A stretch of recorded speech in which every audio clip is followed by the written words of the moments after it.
하나님의 말씀 베드로전서 5장 10절 말씀 함께 보도록 하겠습니다. 모든 은혜의 하나님 곧 그리스도 안에서 너희를 부르사 자기의 영원한 영광에 들어가게 하신 이가 잠깐 고난을 당한 너희를 친히 온전하게 하시며 굳건하게 하시며 강하게 하시며 터를 견고하게 하시리라. 아멘. 오늘 말씀의 제목이 올해 표 우리에게 주신 말씀으로 은혜의 하나님 회복되는 교회입니다. 그래서 주실 은혜를 쫓는 것이 아닌 은혜의 하나님을 다시 발견하는 것을 목표로 하여서 올 한 해 은혜의 하나님을 다시 맛보는 그러한 시간 되길 원합니다. 베드로 사도가 자신의 첫 서신서, 물론 이것 말고 뭐 다른 것도 있을 수 있지만 어쨌든 우리가 성경으로 갖고 있는 베드로 사도가 쓴 첫 서신서의 그 마지막 부분, 이제 서신서를 마무리 짓는 그 마지막 부분에서 이 사도 베드로가 모든 은혜의 하나님이라고 이 헬라어로 이 구절을 적고 편지하고 있을 때 우리는 이 구절을 통해서 베드로가 가진 이 신앙, 그의 신앙이라는 것, 즉 하나님에 대해서 베드로가 어떠한 믿음과 신앙을 갖고 있는지 여기서 깨닫게 되죠. 사도 베드로는 그냥 하나님이라고 하지 아니하고 은혜의 하나님을 지금 믿고 있구나, 그러한 신앙을 갖고 있구나를 발견하게 됩니다. 그리고 베드로 사도가 지금 믿고 따르고 의지하고 있는 이 하나님은 하나의 은혜, 즉 단수의 은혜, 딱 은혜 하나만 가지고 있는 분이 아니라 모든 은혜의 하나님이라고 쓰면서 곧 이 세상 온 우주에 모든 은혜를 소유하신 그 하나님을 지금 베드로 사도가 믿고 있다는 것을 발견하게 되는 것이죠.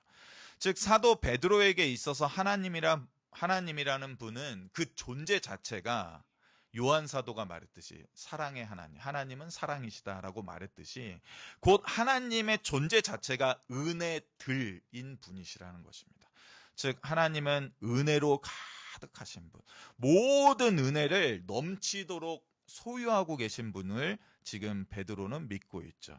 이건 너무나 당연하지 않나? 우리가 이런 생각하죠. 우리도 하나님으로부터 은혜를 많이 받고 살고 있기 때문에 한두 번 받아본 게 아니라 지금 평생껏 40년을 살았으면 40년 동안, 50년을 살았으면 50년 동안 받고 있기 때문에 우리에겐 너무나 당연하게 느껴지는데 사실 베드로는 이전에 이 사도가 되기 전에 나사렛이라는 촌동네에서 그 갈릴리 호수에서 배를 타고 다니며 고기 그물을 집어 던지며 고기잡이 일을 할 때만 해도 어부라는 직업의 특성상 아주 고된 삶이잖아요. 이게 뭐 낚시 즐기러 하는 게 아니잖아요. 삶의 이 생계를 유지하려면 밤에 늦은 밤에 나가서 이른 새벽까지 고깃배를 타면서 그물을 던지고 그 그물을 기우는 일을 매일 반복하는 어부라는 직업을 가지고 있던 그인데 그는 아마도 그 고된 삶으로 인해서 신앙생활을 제대로 할 수 있었을까요? 아마 절기 때마다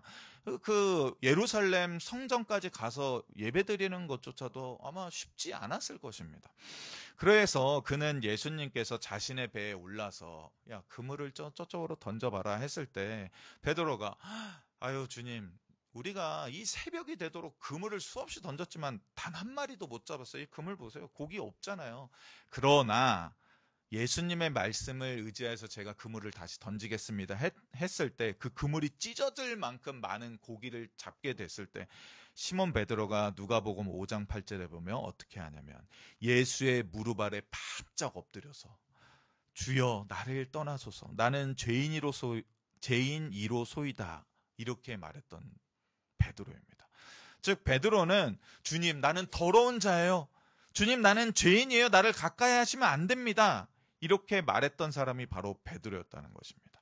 제가 무슨 얘기를 하는 거냐면 예수의 온전한 제자가 되기 전까지만 해도 베드로도 다른 유대인과 마찬가지로 하나님은 죄인을 결코 가까이 하지 아니하시는 분, 죄인을 멀리하시며 죄를 심판하시고 벌하는 분으로만 알았다는 것입니다. 그러기 때문에 율법을 따라 드리는 각종 제사제도 없이 하나님 곁에 조금만 가까이 가도 목숨을 잃을 수 있다는 그러한 사고로 가득 찼던 게 바로 그 당시의 유대인들 베드로였다는 것입니다. 그런데 이제 이러한 베드로가 하나님에 대해서 이제 어떻게 말합니까? 하나님은 은혜의 하나님이시다.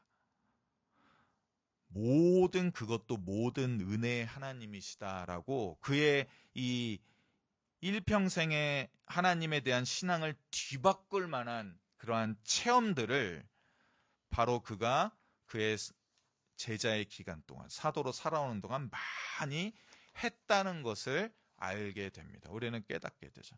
그래서 하나무리교회 모든 성도님들도 올 한 해 다시 한번 베드로 사도가 고백하는 바 모든 은혜의 하나님을 다시금 올 한 해 하루하루마다 다시금 깨닫고 체험하기를 간절히 소망하는 것이죠.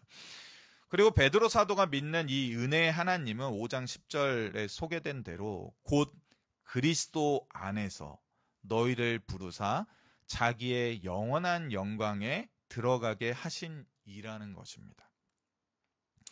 그리스도 예수 안에서 하나님은 우리 한 사람 한 사람을 친히 부르셨습니다. 불러주셨죠. 어둠 가운데 있지 말고, 죄악 가운데 있지 말고, 사망의 그늘 가운데 있지 말고 현성아 이리 오라라고 부르십니다. 부르셨을 뿐만 아니라 하나님의 영원한 영광이라는 것, 곧 우리가 이제 곧 받게 될 최종적인 영광에 우리를 꾸역꾸역 밀어넣으시는 분이죠. 들어가, 여기 좋은 거야.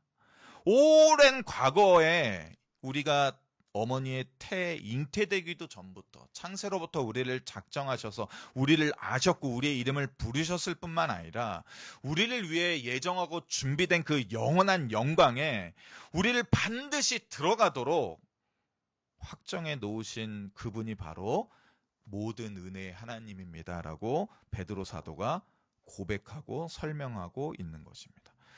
그러하기 때문에 사도 베드로는 지금 당신들이 현실에서 당하고 있는 일들과 어려움으로 인해서 또 현재 내 처지로 인하여서 미래의 장래에 나에게 이루어질 이 좋은 이 영광의 자리에 내가 들어가지 못한다거나 그러한 길에서 내가 빠져버린다거나 염려할 필요가 없다는 것을 알려주고 있는 것입니다. 심지어 이 모든 일이 나의 선택으로 내 안에서 나의 삶 안에서 이루어지고 있는 게 아니라 지금 내가 내 삶을 살아가는 것처럼 보이지만 그것은 오히려 그리스도 안에서 이루어지고 있는 것입니다. 그래서 곧 그리스도 안에서라고 분명히 설명해 주고 있습니다. 그러니 지금 나의 힘으로 나의 삶의 여러 가지 일들을 처리함으로써 우리가 영원한 영광에 들어가는 것이 아니라 오직 그리스도 안에서 이미 실현되었고 계속해서 완성되어 갈 것이기에 염려 없이 오늘 주어지는 은혜 안에서 살아가십시오라고 말하고 있는 것입니다. 그래서 베드로는 이어서 이렇게 말하죠. 모든 은혜의 하나님이 너희를 친히 온전하게 하시며 굳건하게 하시며 강하게 하시며 털을 견고하게 하시리라. 이거 헬라어로 보는 게 좀 더 와닿는데 왜냐하면 헬라어는 그냥 한 단어 한 단어로 돼서 이 온전하다, 굳건하다, 강하다, 견고하다 이게 다 한 단어로 해서 네 단어로 딱 끝나거든요. 깔끔하게. 그래서 나중에 기회가 되시면 한번 제가 헬라어를 좀 한번 적어드리면 좋을 것 같아요. 즉 우리의 은혜의 하나님께서 친히 자신이 직접 우리를 온전하게 하신다는 것입니다. 우리의 은혜 하나님께서 친히 우리를 굳건하게 하신다는 것입니다. 우리를 강하게 하시고 우리의 모든 털을 견고하게 하사 이로 말미암아서 마침내 우리가 이 세상에서 반드시 승리자로 드러나게 하신다는 것이죠. 그러니 베드로 사도가 이것을 쓰면서 아멘 아멘 하면서 이 한자 한자를 썼지 않겠습니까? 너무나 아멘이죠. 하나님께서 우리를 온전하게 하시고 굳건하게 하시고 강하게 하시고 모든 우리의 털을 견고하게 하신다면 무엇이 걱정이겠습니까? 그런데 방금 제가 이 10절에서 읽지 않은 아주 짧은 한 구절이 있거든요. 그게 뭐냐면 잠깐 고난을 당한 너희를입니다. 잠깐 고난을 당한 너희를. 이 구절을 안 썼으면 어떨까? 이 구절을 빼도 아무 상관없는데 너희를 온전하게 하시며 굳건하게 하시며 강하게 하시며 모든 털을 견고하게 하실 것이다 해도 너무나 좋잖아요. 와닿잖아요. 은혜 받잖아요. 근데 굳이 그 앞에 그 너희가 어떤 너희냐면 잠깐 고난을 당하고 있는 너희다라고 말하고 있습니다. 이 잠깐 고난을 당하는 자는 바로 우리죠. 우리. 저와 여러분을 의미합니다. 우리가 이 세상을 살아가면서 부당한 고난을 당하고 억울한 고난을 당하며 외부로부터 오는 이유 없는 알 수 없는 고난에 우리가 노출된다는 것입니다. 내가 만들어내는 고난이 아니라 정말로 억울하며 부당한 고난이라는 것이죠. 사도 베드로는 잠깐이라고 말했지만 아주 짧은 순간이라고 말하는 그 단어를 썼거든요. 근데 이러한 부당하고 억울한 고난에 조금이라도 노출된 분들이라면 잘 알죠. 1초가 1시간처럼 느껴지고 하루가 일주일 혹은 한 달, 1년처럼 느껴지는 그게 바로 부당하고 억울한 고난입니다. 내가 실수해서, 내가 잘못 결정해서, 내가 제약된 방향으로 나가서 그러한 고난을 당한다면 그래도 감내할 수 있지만, 그래도 힘든 것이지만 정말로 억울하고 부당한 고난, 외부로부터 아무 이유 없이 찾아오는 고난을 당할 때는 참 못 견디게 힘든 것이거든요. 그런데 많은 설교가와 주석가들이 이러한 잠깐 고난에 대해서 이렇게 쉽게 얘기합니다. 그리스도인들이 받는 잠깐의 고난은 장차 있게 될 놀라운 축복에 비하면 아무것도 아니다. 이 말을 들었을 때 그냥 손쉽게 아멘 이렇게 크게 소리 지르며 대답할 수 있는 사람은 이러한 고난에 한 번도 빠져보지 않은 사람이겠죠. 정말 이러한 부당한 고난을 잠깐이라도 겪어본 사람은 이런 말 들을 때 오히려 상처받습니다. 오히려 더 괴롭죠. 정말 그럴까? 잠깐이라고 해서 힘들지 않은 걸까? 아닙니다. 한번 당해보면 이런 말이 쏙 들어가지 않을까? 저는 또 이런 생각을 해봤습니다. 보증을 잘못 써는 바람에 요즘도 뭐 그런 분들이 있는데 아버지가 친구 믿고 보증을 잘못 써는 바람에 논, 밭, 집까지, 소까지 다 날리고 그 다시 바닥에서부터 그 자기의 절친한 친구였다는 사람은 연락이 두절돼서 도망간 상태에서 그 바닥에서부터 다시 집안을 일으킨 그러한 가정에서는 보증의 보자도 우리 집에서는 절대 꺼내지 마!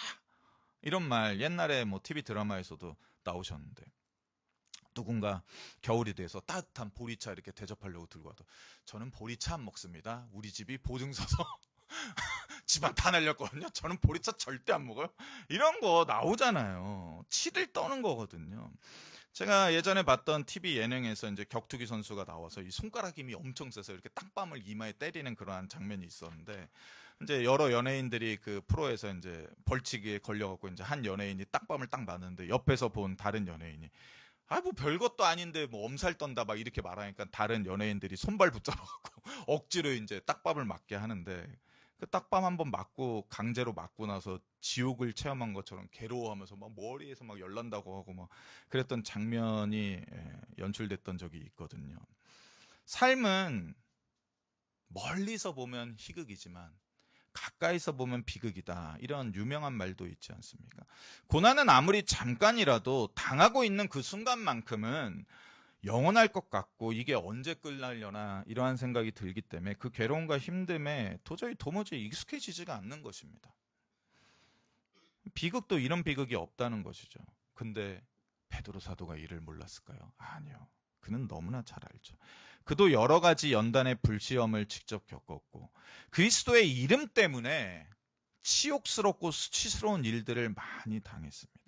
육체적인 고난도 그는 피해가지 못했을 뿐만 아니라 선을 행했음에도 부당하게 고난을 받고 그저 그리스도인이라는 이유만으로 억울하게 감옥에 갇히기를 수차례 했던 게 베드로입니다. 그런데 이러한 고난을 살아온 그가 지금 말하고 있는 것입니다. 그때가 고난 한가운데 있을 그때가 한없이 영원할 것만 같았는데 지나와 보니 지금 돌아보니 내가 당한 고난이 잠깐이었습니다. 가까이에 있을 때는 너무나 비극이었는데 이제 멀리 떠나서 물론 지금도 베드로 사도가 고난 가운데 있을 수도 있지만 멀리 돌아와 보니 하나님의 은혜였습니다라고 말하고 있는 것입니다. 그리고 그것이 하나님의 은혜가 될 수 있었던 것은 그 고난의 순간에도 내가 믿고 있는 은혜의 하나님께서 그 고난당한 가운데 괴로워하고 있는 나를 위하여서, 여러분을 위하여서, 우리를 위하여서 그 고난 한가운데 나와 함께 은혜 베풀고자 함께 동행하셨음을 내가 깨닫게 되었습니다. 체험하게 되었습니다. 은혜의 하나님께서는 나의 고난 가장 깊숙한 곳까지 친히 찾아오셔서 야, 이제 고난 끝났어. 내가 고난 끝장내줄게 하고 그 고난을 끊어내시는 게 아니라, 그랬으면 너무나 좋겠는데 그 고난 가운데 여전히 힘겨워하고 있는 나를 더 온전하게 되도록 그렇게 나를 인내와 성화의 과정으로 만들어 가시기를 원하셔서 그 안에서 떨리는 내 두 다리를 붙잡아 주시고 떨리는 내 두 팔을 붙잡아 더욱 굳건하게 만들어 주시며 그 고난 가운데 흔들리고 약해져 가고 침체되어 가는 나의 믿음을 도리어 강하게 하시고자 더 많은 은혜를 주시며 나의 모든 터가 참으로 반석 위에 지은 집이라는 사실을 알도록 주님께서는 그 가운데 나를 위해서 친히 일하셨음을 내가 깨달았습니다. 그리하여 마침내 하나님의 부르심 앞에서 하나님의 은혜 가운데서 하나님 저는 도저히 못하겠어요가 아니라 하나님 제가 이만큼 신앙이 나의 삶이 성장하고 성숙했습니다. 이제는 내가 견고하여 흔들리지 않는 참으로 든든한 단단한 믿음의 사도가 되었습니다. 참 그리스도인이 되었으며 하나님의 백성이 되었습니다. 라고 고백하게 하셨다는 것입니다. 그래서 그는 그 마지막 죽음의 순간에 십자가를 피하지 않을 수 있었던 것이죠. 그것이 바로 사도 베드로가 5장 10절을 통해 고백하고 있는 바인 것입니다. 저는 올 한 해 준비하고 올 한 해 표를 준비하고 이 말씀을 준비하고 또 기도원에 가서 기도하는 동안에 교회 회복에 대한 답이 여기 있다는 것을 다시 한번 깨닫게 됐습니다. 저는 베드로의 이 고백이 바로 하나 무리교회의 회복에 대한 답이라고 생각합니다. 교회의 회복은 잠깐의 고난을 하루빨리 종결시켜서 모든 문제를 없던 것으로 만드는 데 있지 않고 오히려 교회의 회복은 우리에게 은혜를 주실 수 있는 하나님, 아니 이미 우리에게 많은 은혜를 지금까지 20년, 30년 동안 하나 무리교회에게 많은 은혜를 주셨던 그 하나님을 다시 발견하는 것. 은혜의 하나님만이 하나 무리교회를 온전히 회복의 길로 인도하실 수 있다는 것을 진정 인정하고 깨닫고 고백하는 것. 그리고 그 은혜의 하나님에 대한 믿음과 신앙을 다시금 우리 모두가 온전히 회복하는 것이 바로 지금 우리가 당한 이 고난을 이겨내는 길이며 우리가 이전보다 더 건강하게 회복하는 길이며 우리 각 한 사람 한 사람의 영혼이 하나님이 원하시는 대로 온전히 성화되는 길인 것입니다. 저는 그러하기 때문에 교회 회복을 위하여 새로운 은혜를 무작정 쫓는 것을 원하지 않습니다. 제가 이번 강남 금식기도원 갔을 때 제가 원래 기도원 집회는 잘 참석을 안 해요. 왜냐하면 이상한 목사님들 많이 오는 경우가 많기 때문에. 근데 그나마 강남 금식기도원은 건전한 교단에 속한 분들을 세워서 하시더라고요. 근데 제가 저기서 느꼈던 게 있습니다. 간절한 마음으로 다들 오셨죠. 기도 제목을 가지고 오셨는데 다들 지금 당장 내가 당한 문제가 이 자리에서 다 끝장내서 해결보고 돌아가겠다 하는 마음으로 오신 분들이 많죠. 그래서 설교하는 사람들도 그것에 포커스를 맞춰서 설교합니다. 그냥 새로운 은혜를 주기만 한다면 나는 어떤 기도원회로도 가고 며칠이라도 금식하겠다라는 자세가 아니라 무작정 쫓는 것이 아니라 이미 우리에게 많은 은혜를 주셨던 그 은혜의 하나님을 다시금 돌아보고 발견하고 그 은혜의 하나님이 지금까지 우리를 인도하셨던 것처럼 올해도 인도해 가실 것을 우리가 함께 믿는 그러한 신앙을 갖기를 원합니다. 제가 이번에 가서 매년 이 계절이 바뀔 때마다 겪는 거지만 이제 아침에 일찍 일어나서 거기 산책길이 있어서 영하 막 15도가 되는데 갔다 와봤어요. 이제 올라가는데 이제 거기가 그래도 물이 많더라고요. 이제 막 산에서 계곡에서 물이 흐르는데 날씨가 많이 추우니까 많이 얼어 있더라고요. 아, 정말로 매서운 겨울이구나. 정말로 추운 시간이구나. 근데 제가 거기서 하나님 왜 추워요? 하나님 저 추운 거 싫어하잖아요. 저 겨울에 태어난데도 이 추운 거 견디지 못해요. 아, 저 계곡물 콸콸콸 흐르는 거 보고 싶지. 저렇게 깡깡 얼어갖고 저렇게 있는 거 싫어요. 하고서 제가 그 겨울을 몰아낼 수 있습니까? 없죠. 내가 개울물 콸콸 흐르는 거 보겠다고 그 얼어있는 개울가에 들어가서 제 두 손을 싹싹 비비면서 그 얼어있는 계곡물을 다 녹여낼 수 있습니까? 아니요, 불가능하죠. 그때 깨달았습니다. 그래, 겨울이구나. 이 겨울을 하나님이 보내게 하시는구나. 봄이 오면, 때가 오면 다시금 모든 눈과 얼음이 녹아서 꽃이 피고 생명이 솟게 되는 날이 내가 하지 않더라도 하나님께서 그날을 우리에게 주실 것이구나. 그러니 이 겨울을 이겨내자. 이 겨울을 잘 보내자. 이 겨울이 싫다고 아둥바둥 하지 말고 옷을 더 단단하게 동여 입고 장갑도 끼고 털양말도 신고 털모자도 신고 이 겨울이 우리를 해하지 못하도록 잘 지나가도록 잘 이겨보자. 그리고 차에 타서 이제 엉따 아시죠? 엉따 세게 틀고 핸들 따뜻하게 하는 것도 틀고 오래 걸리더라고요. 차가 꽁꽁 얼어 있어서. 그리고 이제 교회로 오게 됐죠. 솔직히 말씀드립니다. 하남 우리 교회가 깊은 겨울, 매서운 겨울을 보내고 있습니다. 그러나 우리의 노력 이상으로 일하시는 하나님께서 반드시 우리에게 봄을 주시고 여름을 주시고 다시금 결실의 계절, 가을을 주실 것입니다. 그 가운데서 우리가 은혜의 하나님을 발견한다면 교회는 자연스럽게 회복의 길로 나아갈 것입니다. 우리 시간 잠깐 찬양 한 장 하고 이것이